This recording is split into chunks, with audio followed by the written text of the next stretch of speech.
Boy, howdy, it's Don't Panic, episode number 391, recorded September 9th, 2024. Hello, everybody. Welcome to this episode of Don't Panic, the technology podcast on gadgets, the internet, and you. I'm Sean Jennings, joined by two guys. Hey, it's no debate. They're good friends. It's Colby Rabideau and Dan Miller. Good evening, gentlemen. Hello, Sean. Good evening. Good evening. In the immortal words, I got to quote Dan directly here. It's Sean Timber, motherfucker. That's right. Apple tried to tell me it was sports timber. No. Just making the stuff up. No, you can't just make up a new holiday. We got September 1st. That's right. And what a one it's been. No, it really hasn't. What's new, guys? I have two potential podcast topics.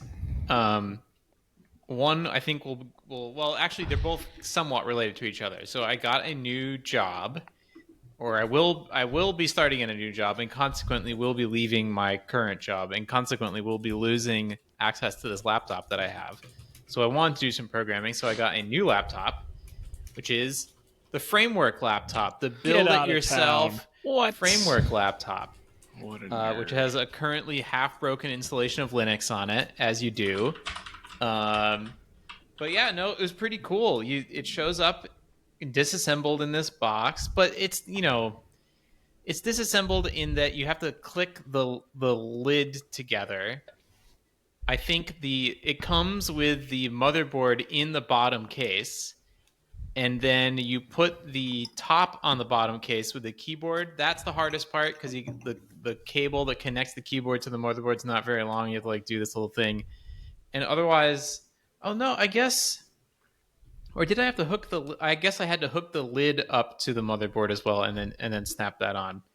And yeah, then you just plug those little cards into the slots, and you're good to go. I did bring it all the way to the cabin with a screw loose, and so somehow the screw did not fall out, and I just never had tightened that screw, so grateful that didn't fall out somehow. And the build quality is pretty good, but you can definitely, it's not an Apple laptop. I think it's about as close as you could get with something that can be disassembled and is meant to be disassembled. I really like the keyboard, though. I think the keyboard might be a little bit better than the Apple laptop keyboard. It's clunky. It's got a good thud to it, nice. Which is pretty satisfying. And that's pretty much it. Otherwise, it kind of worked first shot, which was nice. What operating system you running on that bad boy? Oh boy, Sean, we don't even have time to get into this. Yeah, I'm glad you asked. It's called Nix OS. It's a weird... Oh, brother. It's a weird operating system, yeah. When Colby says, oh, brother, then I really know you've gone too far this time. Yeah, I don't know if this was a good idea. But it is fun. It'll be a nice project distraction and allow me to work on some things. But I think that's pretty much it. I haven't really tested the battery life out. It doesn't seem to... It's not as good as an Apple laptop for sure. My guess is 5-6 hours at the most. What is it? AA, AAA? It's not C's, right? Well, actually, it is cool because I haven't seen. God, when was the last time I saw inside of a laptop? It was probably over 10 years ago when I was working at the college IT department, and things have gotten so much smaller. The battery is it's like a thin piece of paper. It's like an eighth of a deck of cards, maybe 4 across, and that's the battery, which is pretty crazy. The battery is all the way down in the thinnest part of the case too. Yeah, so it was somewhat educational.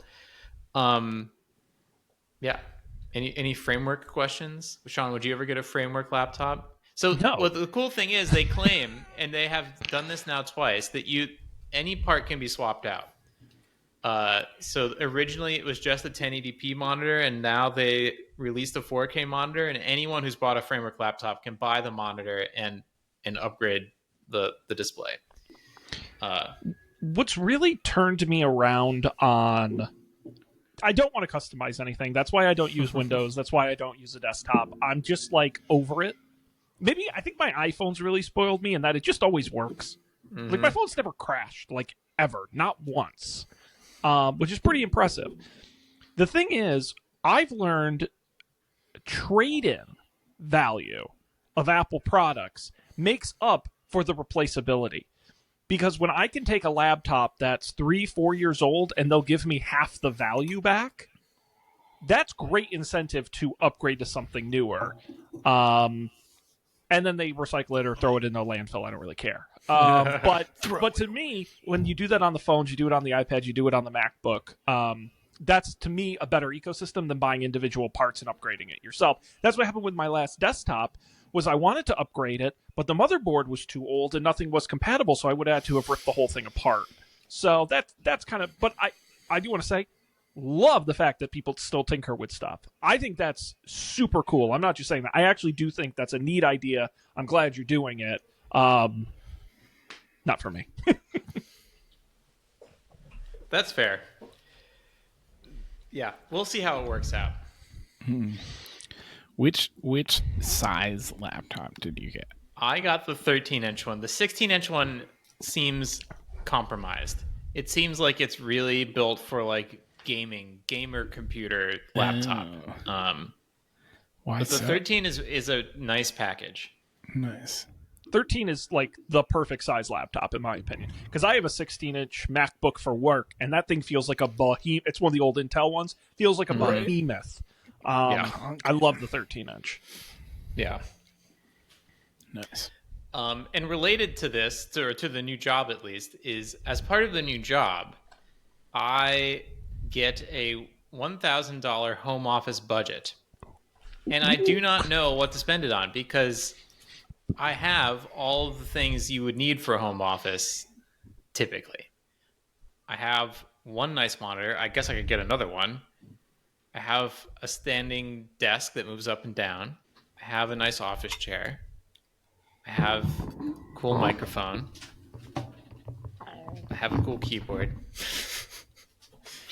So does anyone have any ideas on, How's your on camera? what I could spend it? The camera is just the built-in one, and you might be able to see it's not that great. That could be pretty sweet. So I was thinking that but then you read all these articles about the best webcams. Someone's like, well, the best webcam's a DSLR, and that is more than $1,000. Yeah. But my dad gave me a somewhat old, but within the last 10 years DSLR that has been sitting downstairs and I have done nothing with. So I was like, well, I could probably just rig that up. Maybe I would need to buy a lens, and then I don't know how that would go. Be like, so I bought this $300 lens, and I'm using that for my whole life. No, you don't understand.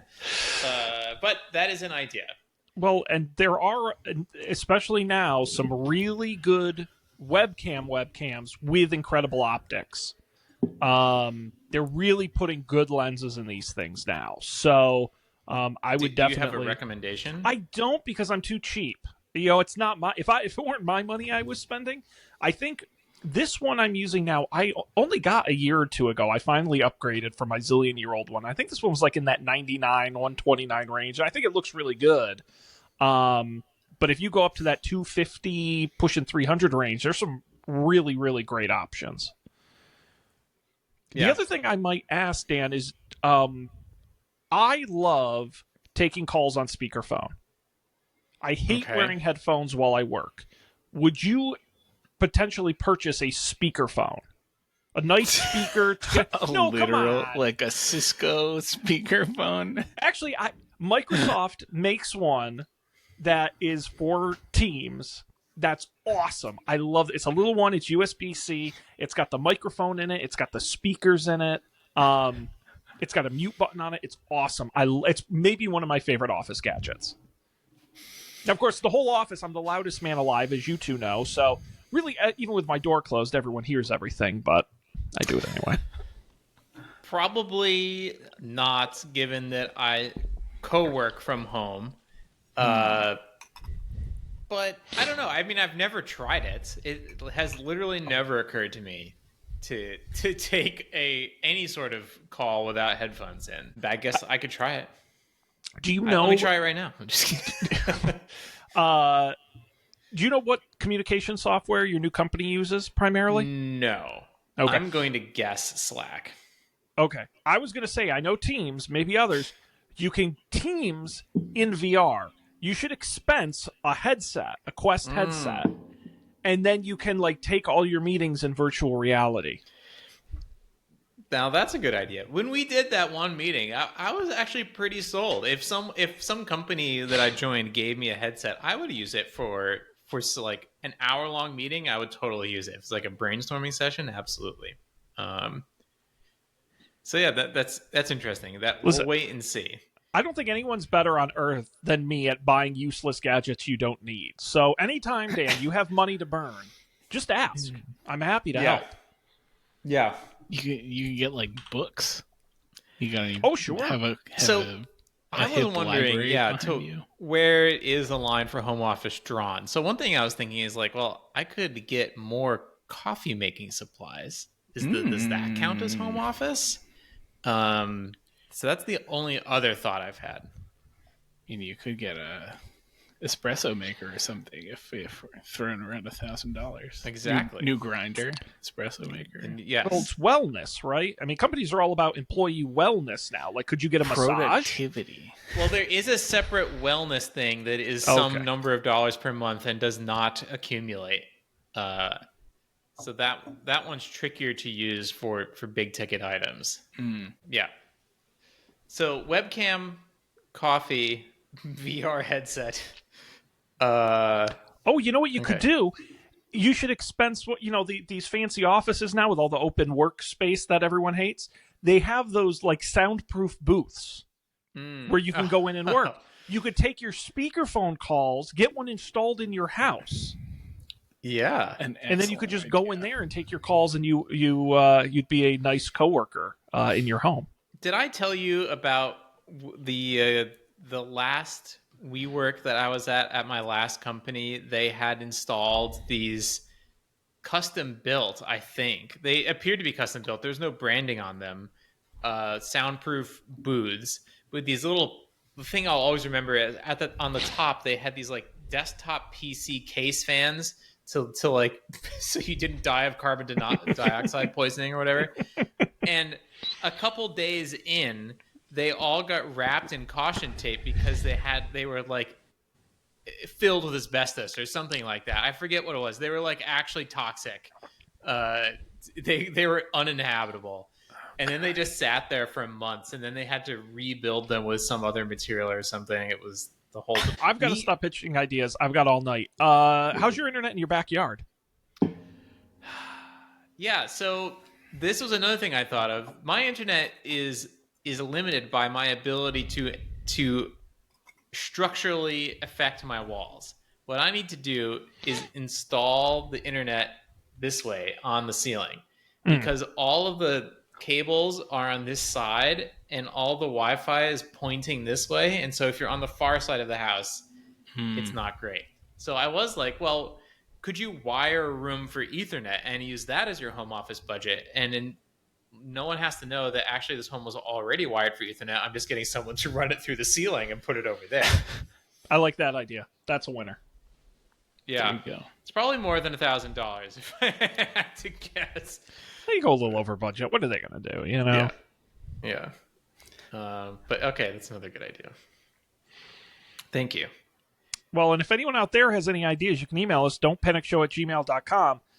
It does work. Speaking of our email, guys, I did want to make sure we didn't get through tonight's episode without mentioning one of our rare listener emails. This is great. I want to thank Justin from Ohio, who took the time to email us. I'm going to read some of his email here. Hi, Sean, Colby, and Dan. First, I want to say I've been listening for years. Now, thanks to an ad in Overcast, I ran those 7 years ago, if you can believe it. You are right alongside the Accidental Tech podcast in my queue. So thanks for all the content, and hello from Ohio. On to why I'm reaching out. I'm a network engineer, and I frequently enjoy listening to you even when you're talking about networking. However, in the last episode, when discussing hackers, Dan mentions that the whole RISC thing didn't pan out. Wanted to let you know ARM is a RISC architecture CPU. It literally stands for Advanced RISC Machine. So all of your phone and any of your M series Apple computers are RISC. Have a great long weekend, Justin. Justin, thank you for writing in. Dan, please apologize to Justin. The publication regrets the error. Is that what it says? No, it's a really good point. I forgot that. I don't remember what I was thinking of, but I was thinking of something else. Another one of those acronyms for CPUs that never panned out. But yeah, ARM is totally a RISC instruction set. So That's my cool. bad. I had no idea. I never considered. I guess I always assumed that ARM stood for something, and it didn't matter to me. So I learned what ARM stood for. It shouldn't be legal to use an acronym in an acronym. It can't be an advanced RISC machine. No, you can't, like... That should be wrong. And what does RISC stand for again? Oh, no. Reduced instruction set? Is that right? We need Justin. Reduced instruction set computer. Nice. So it's an advanced reduced instruction set. Colby, I do believe we took a class where this was discussed. I think it was senior year. Probably. It's possible I had already checked out. Well, anyway, thank you, Justin, for being a fan. We appreciate it. If any other listener out there wants to send us an email, we will read it. don'tpanicshow@gmail.com. Let us know your thoughts. Speaking of RISC instruction sets, the Apple event. Oh, yeah. I teed you right up, Sean. Dan, it's a pretty low risk event, let's be honest. When Apple announces things, they're probably going to be hits. That's right, we had an Apple announcement today, our usual September, focused around watches, phones, and AirPods. Guys, any particular place you want to start? Chronological order. Chronological, I believe watches watches were first. Yeah. Watches are first. We've got 2 new watches, Apple Watch Series 10. One of these days, I would love for Apple to say, and we made it thicker. But no, of course, they made it thinner. Along with a larger wide-angle OLED display. It's up to 40% brighter when viewed at an angle. And they made it bigger. Yes, it's the biggest display. It's even bigger than the Ultra. In addition, it has a built-in depth and water temperature sensor. It's also capable of detecting signs of sleep apnea by measuring breathing disturbances while you're asleep, which is actually a pretty big deal. It comes in black for the first time with additional rose gold silver options. It is available on September 20th, starting at $399. And they switched the stainless steel to titanium, so no more stainless steel. No, it's pretty much all titanium up and down the lineup. Yeah, and that's interesting. I wonder. And the titanium has the carbon neutral little stamp. One interesting thing I noticed. I have only watched like half of this event. I was way too busy today. But cruising through the website now, when you go to buy stuff, they have like little badges now. So they have this green leaf circle thing, which is like, this is a carbon neutral product, or this is the carbon neutral option in this like set of things you can pick. And then they have the Apple Intelligence Siri globe on like, this is a thing that supports Apple Intelligence, which is interesting because now all of the new phones support it. So I guess it's just don't buy an old phone. Basically. But that I had not seen that before. That's a new Apple e-commerce technology. I will say the Series 10 had maybe my most reaction of the day.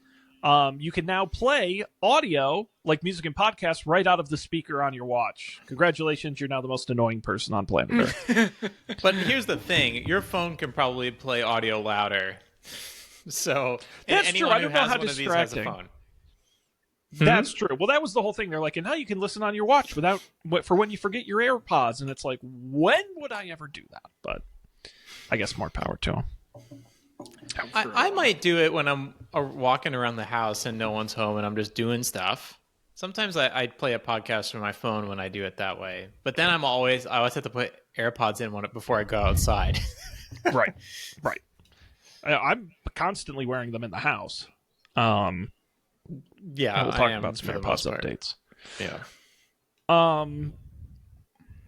Unless there's anything else on 10, we can go over to Watch Ultra 2. Again, in a new black titanium option that I'm going to be honest, looks sick. I am not a big survivalist industrial look. Oh boy, does it look good in the black. And it's got some new watch bands. And that's kind of really the only update. Yeah, otherwise it's the same watch. It is. Yeah, I wish I had the need for one of these things because it looks really cool, but I don't. Yep. Unfortunate. And and the new Apple Watch gets some of there was a lot of cannibalization that happened in this event in particular because the Series 10 Apple Watch gets some of the water features that the Ultra has, like depth sensing and stuff. And they didn't say that it could support the diving apps like the other one does, but I don't see why not. If you know your depth, I think you can do all the calculations. And so why get an Apple Watch Ultra now is like if you want a slightly smaller watch, which is a weird thing to say, if you don't want to be able to view it from any angle because the screen is flat and not curved, and the battery life lasts way longer. But that's like pretty much the only thing now. Can it go deeper? Yes, I was about to say they have the new scuba stuff that they talked about. The 10 goes to 6 meters. The Ultra 2 will go to 40 meters. Oh, okay. Yeah, that's a good point. It also the Ultra 2 still has the dual frequency, more accurate GPS. And it has longer battery life. They quote 18 hours on the 10, 36 hours on the Ultra 2. But that's kind of the only difference. Yeah. Interesting. Hey, the Apple Watch Ultra its display is slightly brighter, Sean. Oh no. Slightly brighter. But it has a narrow angle OLED. And that just won't work. So there are your watch announcements. I will say, Colby, very briefly, my mother unfortunately dropped her watch and cracked the screen on it. Been there. And she felt so bad. Like she was going to cry. Like she felt so bad. And I told her the story of what you did with your very first Apple Watch, which we talked about on the show way back, breaking it on the first day you got it. And I said, listen, it could have been worse. And you made her feel a little bit better. So. Yep. That's when I started getting Apple Care for my Apple Watch. I haven't broken it again since, but... I was about to say, only matters if you use it. All right, let's talk some headphones here, a little audio. Let's start with the Max, AirPod Maxes. Haven't been updating in quite a while. They now have USB-C and will come in new color options, including Midnight, Starlight, Blue, Orange, and Purple. Same price, $549, available on September 20th. And that's that. Regular AirPods 4, interesting. I actually want to talk about this a lot because it's fascinating to me, this sort of strategy. So this is theoretically the base level of AirPods without the little rubber ring on it. Traditionally, the difference has always been the regular AirPods did not have noise cancellation. You needed that rubber ring to do the active noise cancellation. Well, that's not true anymore. There'll still be an entry-level model called AirPods 4, but now a higher-end model called AirPods 4 with active noise cancellation. Very catchy name. It will include active noise cancellation. It'll bring all those same features from the Pros: transparency mode, adaptive audio, conversational awareness, etc. Apple is also adding the previously Pro-only Force sensor, where you can squeeze the stem and swipe on it. The case also adds USB-C charging and the speaker on it to assist with Find My and wireless charging as well. So not a massive difference between the 4 with noise cancellation and the Pro. We'll talk about the new Pro 2 in a second. But guys, what do you think of this AirPods 4 doing noise cancellation without the I just keep calling it rubber ring. I don't even know if it has an official name. The ear tips. Ear tips. Thank you, Dan. Yeah, again, this is another interesting cannibalization moment.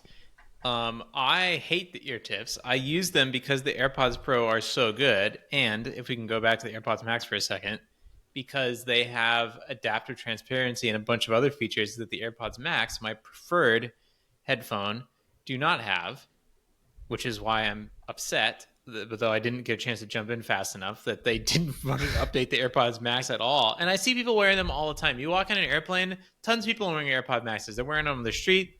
They're super popular. And Apple's just like, well, no, it's going to be whatever, $650 for forever, and we're never going to add any of the new features that the AirPods Pro have had for years, 3 years, 4 years. Maybe it's only 2 years, but still, it's like. So, but anyways, so it's interesting to see how the noise cancellation works. When my AirPods Pro die, I'll probably get one of these because I find them much more comfortable and easy to use and easy to clean. And if the noise cancellation is good enough for riding the bus or whatever, that's all I need. Yeah, I've been in AirPods limbo for a while where I lost my new AirPods, and then I've been using hand-me-down semi-broken AirPods that were Laura's. That they work as long as you don't put them in transparency mode. In transparency mode, they make an insane buzzing sound in your ear, which is not ideal. But otherwise, they're mostly fine. But if those are still in warranty, they might replace them. Ooh, I don't know if they are. I had that same issue and they replaced them, but they were still in warranty. Oh yeah, was that old manufacturing issue? Because mine got replaced for those as well. That could solve my problem. Yeah, it's definitely interesting, and the price point levels are also really interesting because the regular AirPods 4 are $129. If you add active noise cancellation, that takes it to $179, and then you go to the Pro, and that's $249. So you got quite a cost range there, and I'm curious if there's actual. It sounds stupid. Is there a hardware difference between the standard and adding the noise cancellation, or is that just software? Because they basically are presenting them as looking identical. They have the same case. No, they don't have the same case. This is the one difference. The one with noise cancellation has a wireless charging case and it has Find My, so it can chirp when you lose your AirPods. Chirp, chirp. There you go. Fair enough. But I don't know if they have a hardware difference beyond that. Yeah, I mean, I think it's good. The active noise cancellation works great on the Pros. I agree with you, Dan. I think it's a try it out kind of thing. I was never a ear tips guy. And since I got my Pros, I wouldn't say I love it, but I've gotten pretty comfortable, and I wonder going back how well it'll work. It does say if you go to the Apple AirPods Compare website, it does the Max and the Pros say up to 2x more active noise cancellation, and then the regular ones just say active noise cancellation. So it does seem like it won't work as well. It's interesting. You also get a little more battery life on the Pros. Not a lot, like an extra hour, but that counts for something. And hey, if you get AirPods Max, you get this amazing smart case. And who doesn't want that? Another thing they need to update.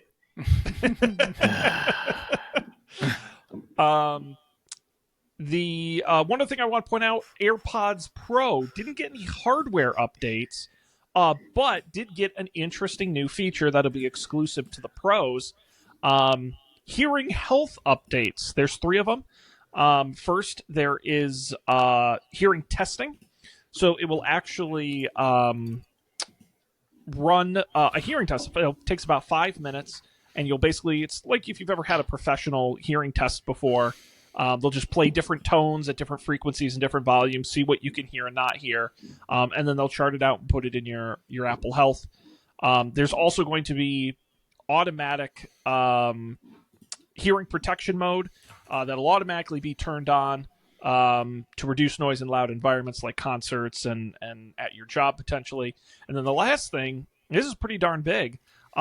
They're going to get FDA clearance for them to be hearing aids, over-the-counter hearing aids. They're going to boost specific sounds in real time, such as speech and other environmental noises. Because it'll be FDA cleared, theoretically, health insurances will pay for it for those who need it,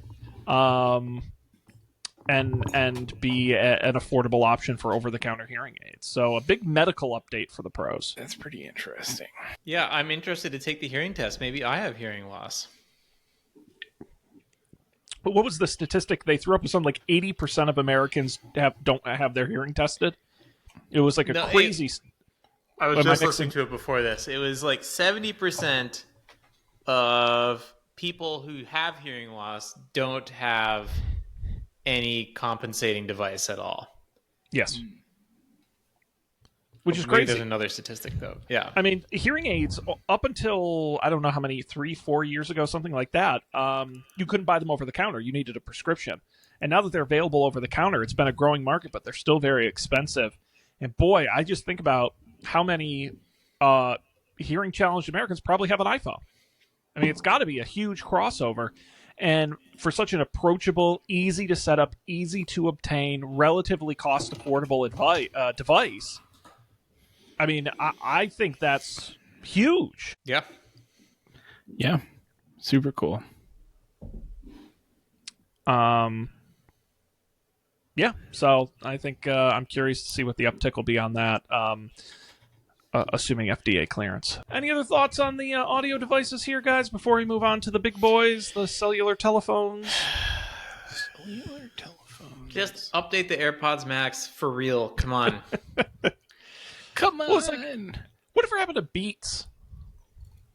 Well, they Does still Beats have release anything new new? Beats things. Do they still have new Beats? They do still have new Beats. I didn't find those very comfortable when I tried them, whatever that was, 7-8 years ago.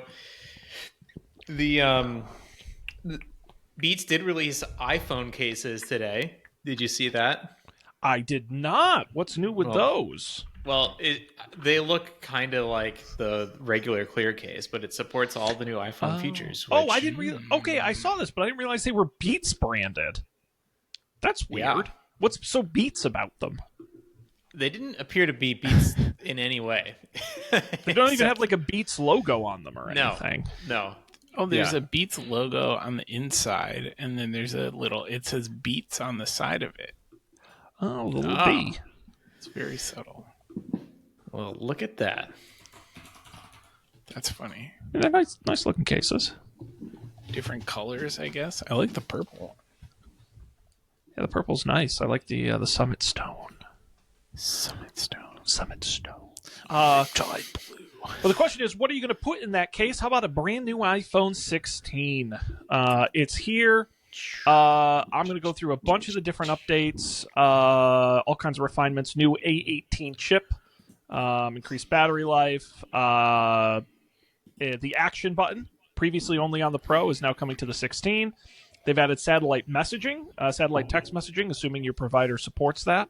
Wi-Fi 7, improved thermal design. They have updated the cameras. They're better than they were before. They're now vertical. And then the 6.1-inch screen and 6.7 on the Plus have more brightness, QI2 wireless charging. But I think maybe the most interesting thing is the camera control button.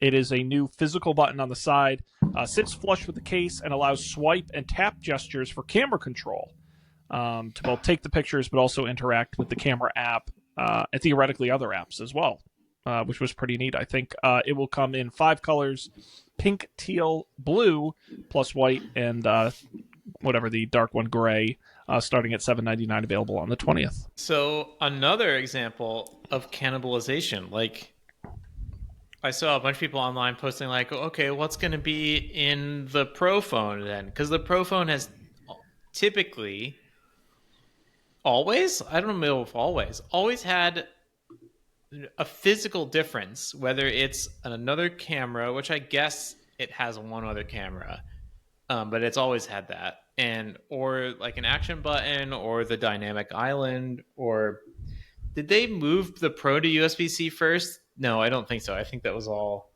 at the Yeah, I same think time. they did all at once. But it's always had something, but it hasn't always had a faster processor. In fact, for a long time it didn't. It was just a hardware difference. And now it's like, okay, I guess it's the opposite now. Now the phone is basically exactly the same, and there's a faster processor, and that's the Pro phone. Which, yeah. So, anyways, that was my reaction. The regular iPhone has more fun colors, and it's cheaper. And so, like, and which camera does it not have? Is it the close up, or is the wide angle lens that the regular phone doesn't have? Yeah, the 16 has the 48 megapixel main and a new ultra wide. This one, the Pro, has a 48 megapixel fusion camera, 48 megapixel ultra wide, and 12 megapixel telephoto. Right, so you get the telephoto lens on the new one, and you get, I guess, the Pro Motion display, which is something I noticed, and I probably couldn't live without anymore. But yeah, I think at some point I'm going to get off the iPhone upgrade program train, and I'm going to wait until, a new regular iPhone is better than my iPhone Pro, and then I'm going to switch back if this is how it goes. But anyways, they look great. Other than that, they're great. No, I think they are great. That's their problem. Their problem is they're so good. Like, yeah, I think a 2-year upgrade cycle makes more sense now. Even stretching to 3, they're just not blowing it out year over year. I agree with you. I will just quickly mention, as you said, Dan, the only real difference between the Pro lineup and the regular 16s is the A18 Pro chip, which is faster, cool.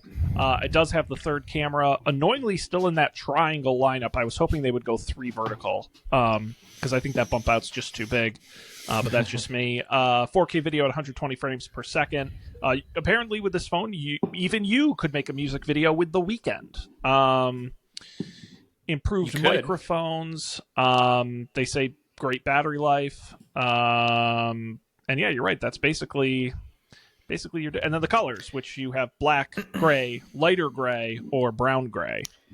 I guess the Pro phones are also slightly lighter. No. Well, they're made out of titanium, and they're not lighter because they're bigger. Yes. But you do get more screen this time. 6.3 and 6.9, the biggest screens they've ever put on a phone. Yeah, which I'm also not thrilled about. Like, it's already too big. Bigger is better. Bigger is better. What about you, Colby? What do you think of these phones here? It was a boring event. I think the camera button is cool. I'll probably use that. Yeah, we didn't talk about that at all. Yeah. But like the Pro section of these events, it was like all like making movies. It's like, I don't do that. I just actually, I did have a thought as I was watching the thing. It reminded me of like back in the day when I was a film major or whatever, and I was actually making movies, and I had this like crappy like camcorder thing that I used in college. I was like, wow, imagine if this was existed when we were young whippersnappers, whatever. Would have been wild. But alas, missed the boat on that one. Born before our time. But yeah, I think the camera button's kind of cool. I didn't feel like wildly jazzed about anything that was happening. And will the regular phones have the camera button next year? The regular phones do this year. Oh, right. God. The 16s have them. Yeah. That's, I mean, it's, you're totally right. I mean, the difference is like you can get this again if you want it a little bit bigger, but really it's like, are you shooting a major cinematic film? Get the Pro. If you're a regular human being, you can do fine with the 16. The telephoto is nice to have. It is. I use it all the time. Is the telephoto more telephoto? It is now more telephoto, and now the real victim here is the Pro Max, who has absolutely no differentiating features except it's humongous. Except the obvious one. Well, honestly though, like maybe that's like the point, is just that it's humongous. I prefer it that way because I definitely don't want a humongous one. Right, and I prefer to have the smaller one with the extra stuff. Dan, it was funny because you mentioned like, oh, you see people all the time with the Max headphones. I can't think if I've ever seen anybody in the last couple years with like a Max phone. Oh, Max phone? Yeah, like the giant phone. Like I feel like that was a trend for a little while, like I don't know, 6 years ago, 5 years ago. And I feel like nobody gets the giant phone anymore. Maybe I'm wrong. Even the Android people don't seem to have giant phones anymore. Or they're all just humongous. Yeah, exactly. Our hands are getting smaller. Yeah, I don't know. I don't really look. I don't really notice, but I can't say that I've seen one either. I don't know. Well, guys, that's basically the whole announcement in a nutshell. Unfortunate, it's kind of sad to say, but I think the most exciting things that came out of this for me were AirPod hearing aids. So, take from that what you will. Yeah. I mean, I think it's great to know that once my hearing starts to go, I'm set. Yeah. I mean, to be fair, it'll be caused by using your AirPods too loudly, but, at least they'll help you out. Totally. Putting out the fire that they started. Was that really? Oh, wait. There was one thing we missed, which was you take the camera and it tells you what you're taking a photo of. Oh, yeah. Yeah, maybe the vaguest and least defined part of the entire announcement, because they did not explain at all how that works. But in theory, it's That's cool. True. I didn't get to that part of it of the video, so I don't know what they actually announced there. Yeah, no, it was literally, and you've seen Google's promise they can do it. I mean, it's not a new idea. You point it at a dog and it tells you what kind of dog it is, and you point it at a restaurant and the menu comes up, and you point it at a poster for a concert and it offers to put it in your calendar. Like, it's not anything new. The question I had, he said in the demo, he's like, oh, we use on-device intelligence to figure it out, and we know because the poster has the time and date of the concert, so we can put it in there. And then he says, also your gateway to third-party models, which is what they talked about back at WWDC, using visual intelligence to search Google or to take a picture and share it with ChatGPT. That's very interesting to me. Because my question was, how is Google searching this information? I guess Apple Maps could pull some of that restaurant information, but they don't have a search engine. So I'm very curious how they're powering this from a search perspective. It's Bing. It's Bing. It's secretly Bing. What was that? That line from the big lawsuit where famously there was no amount of money on earth they could have paid Apple to use Bing, which is very funny to me. But in theory, it's great. I love. I think that's part of having that camera button is quick access to be able to do different things with the camera. And so if it's. That's the intelligent part for me is, does it know I'm pointing it at Japanese characters and it knows I want it translated? Like, if it can be that intuitive, it knows I'm at a restaurant. So it might, like, if it can really be that contextual, that's awesome. That would be great. Yeah. Yeah, I look forward to trying it. And they also announced when the new software updates are being released. Is that right? Yes. First of all, they did not announce, this is called visual intelligence. They did not announce when that would specifically debut. Right. But in terms of, when did they say? It's not in the specific recap article I'm reading. Let me see if I can find out. Whatever, iOS 18 is September something. And iOS 18.1 is October something. It says, 18.1 will be available in October. Let me see if it'll say when it is coming. It just says this fall. Coming in beta this fall. iOS 18 will launch next week. There we Yes, go. 9/16. September 16th. Yeah. Yeah, and the Apple Intelligence is coming in beta this fall. There's no specific date. I thought that they said see. October. Did they? That wouldn't surprise me. Let me see. This is riveting. Yeah, Radio. October in the. Here we go. Thank you, Google. Apple Intelligence is coming in October to the U.S. solely with support in English in December for Australia, Canada, New Zealand, South Africa, and the U.K. And in 2025 for other languages. And as we've mentioned before, Intelligence will be available on iPhone 15 Pro, iPhone 15 Pro Max, iPad Pro, iPad Air, MacBook Air, and MacBook Pro, iMac, Mac Mini, Mac Studio, all of which need M1. So fun. Yeah. Fun stuff. Gentlemen, anything else you would like to say that you're thinking in those minds of yours? What'd you buy, Sean? I just got my new phone. We talked about this. Right. I'm behind. But you know what? Honestly, I'm not mad. What am I missing? It's not. See, you're not interested in the Apple Intelligence stuff at all. No, I have a 15 Pro. So that's why I bought this phone. I'm not joking. I started plotting my upgrade right after WWDC because I was like, and it just happened to take a long time to get it through with the company and all that. But that was always my plan. By the time it came out, I wanted a phone it was compatible with. So I'm covered.